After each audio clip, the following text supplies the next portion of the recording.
Неколку училници од Основното општинско училиште Никола Вапцаров во Струмица денес останаа празни.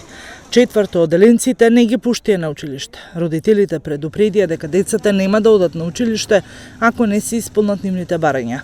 Обезбедени учебници за нивните деца. Нашите барања, ние пред се не сме против дигитализацијата, сакаме модерни трендови, но сме против да нема децата книга во рака. Учебници мора да има, дигитализација нека има, не сме против тоа, но еве ќе ви дадам прост пример, пред 30 на години излегоа многу е-книги, излегоа и уреди за читање на тие е-книги, но се уште по цел свет имаме печатени книги, што значи книгата е незаменлива. Затоа што не е исто 5 часа да се чита книга и 5 часа да се чита од мобилен телефон или од таблет. Тоа ќе предизвика трајно оштетување кај очите на децата, што е и научно доказано. Тоа е нашиот став. Денеска не се децата на училиште, до кога планирате да останат децата дома или пак да најдете некакво компромисно решение? Бараме одговор од Министерството кој уште го немаме.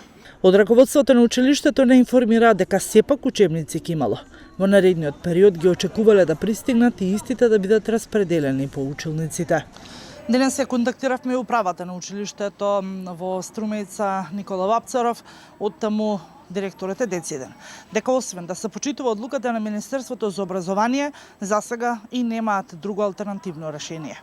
Родителите и одредени политички партии да ги тргнат настрана своите тесни лични интереси од децата и во моментов да го следат интересот на децата, апелираше министерката за образование и наука Мила Царовска, откако граѓанската иницијатива Учебници и настава мора да има го најави денешниот предупредувачки бојкот на наставата.